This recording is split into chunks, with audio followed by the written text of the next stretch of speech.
Dana doesn't know everybody, but Sean Shelby and Mick Maynard, they do. It's already, they want him. 100%. Oh, yeah. They already want him. Oh, yeah. They released Jorginho Rosenstruck. Yeah. On the roster after his loss last week. And then that's in the UFC. And then you've got a fighter who's the champion over at PFL. And Hello. Asking for his release in Patchy Mix. Saying, release me. I've talked to a couple people that work for the PFL, and I've talked to that basically they're not going to make it easy to release him, which is weird because they released quite a few other people, but they are not going to make it easy to release him. They basically want him to take the pay cut, and if he doesn't take the pay cut, then they are going to wait to see what the UFC does to match it, which is fucked up. I'll tell you what. You don't have a division, John. Hold on. I think in this one, my was not what you thought. Okay. My was, I believe Patchy actually has a little bit of a case here. And when I say, first off, should we read the thing that he put out? I can read it if you want. Yep. I've got it right here. It says, right now, I'm 31 years of age in the prime of my career. Josh, is that true? Yes. Okay. Yes. I've spent the last 6 years of my life fully dedicated to Bellator MMA. I worked extremely hard and sacrificed everything to win the Grand Prix and become a 3 multi-time world champion. Now with the promotion gone, I'm exactly champion of what? That's true. Yeah. Okay, they just took a championship belt away from him, basically. Yeah, he's the last champion for Bellator, but it's gone. I've always showed up to put it on the line and have never turned down a single fight. Right now, in perspective, as a healthy world champion, I fought just once going on in 15 months now. That's the problem right there. Yep. He is in the prime of his career. This is his time to make money. This is his time to put on fight after fight after fight. And he's not getting those, and he's not getting them because the PFL doesn't have his weight class. Yeah. That's the real problem. All of my momentum in my career has been lost. I agree with that. And this is the longest layoff of my 31 fights that I've had between amateur and pro. I am 20-1 now, close to 5 years undefeated. I have finished my last 13 of 15 opponents, and I am legitimately 1 round removed from being perfect at 21-0. That was against Juan Archuleta.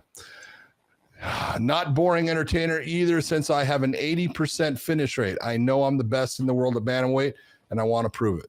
I ask this with the utmost respect and urgency from whatever the PFL.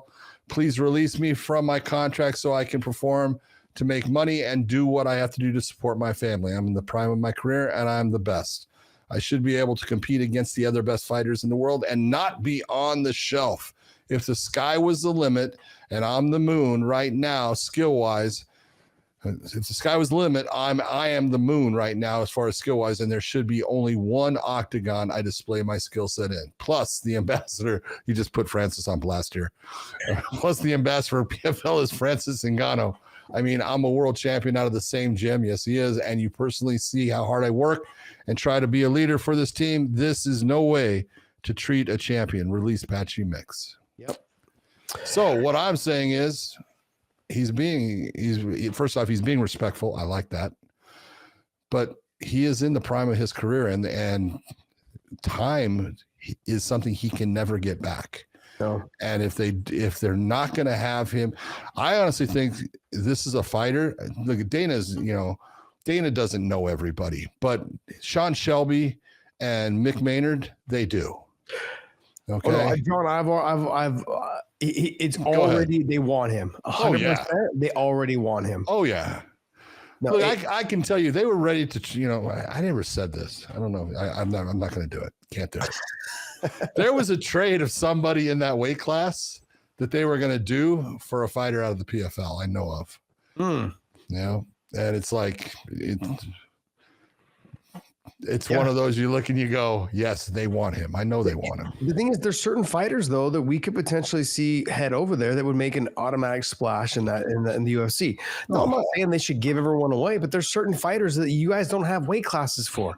That's the problem. So, look, a Sergio Pettis, let him go.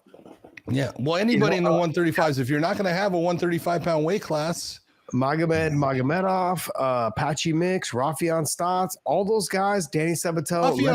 He's fighting in little shows already.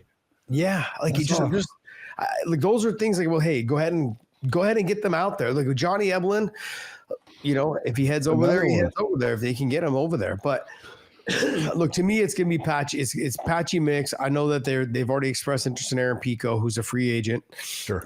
He's free as well. I mean, there's guys. I think Patricio will be over there probably by the end of April. I think he'll be over there. You know, there's fights to be made for Patricio, and being as long-standing champion as he has been. It depends on what goes on. I think with Volk too, because there's a fight to be had there with two guys the same height. Just to actually watch them fight. True. You know what I mean? But then you've got, you know, like the Dan Ige fight is there. You know, obviously the Aldo fight is there. I think there's fights to be had there. Mike Chandler fights there. Yeah, that's a fight too. I mean, but do all kinds of them. Yeah. I just look at it right now when you're taking a look at Patchy Mix. He has the legitimate right to say, I'm the best fighter in the world. Doesn't mean that everyone's going to agree with him, but he's not blowing smoke up no one's ass because he's right there. He's trained with all the guys, you know, in the UFC. He's trained with, you know, the champion and everything, and he does very well. Yeah. So he is a guy that is, I want to see him fight, you know, and he should be fighting, you know, and he should be, you know, being able to make money for his family. Because again, how long is that window for you to make that kind of money? The one thing I do believe, I think the UFC would put some good money out for him. I think that contract would not be shabby and would be tough for the PFL to sit there and say that's worth it to us in a weight class that we really don't have. Yeah, it's a weight class that's very competitive. Yeah, it's the most competitive weight class I think right now in the sport. You know, at 135 pounds, you throw him in there now. All of a sudden, you're just fucking. You just put a giant blender in the middle of it. Yeah, because everyone's been talking about the guys at 135 for a long time, but let's be honest. We're looking. Hold on, let me scroll back up here.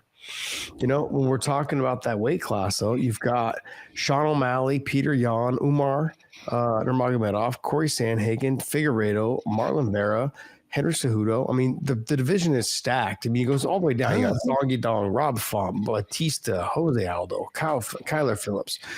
Tons of fighters in that. And you add him in there. And I think also, too, you would be smart to add Magomedov. Those two fighters for sure. Those are the two that I would for sure add. And Magomed's got a win over Peter Yan. So that, I mean, like it makes sense to add somebody like that in there. It makes it exciting. This episode is brought to you by BetUS. Make sure you guys YouTube 150 for the promo code. Also, Element, use the link in the descriptions down below. Any product you buy from there, they will send you a bonus package of product if you use our link down below. Element's amazing, man. I love it. And I want to say thank you, man. Thank you guys so much for continuing to support us.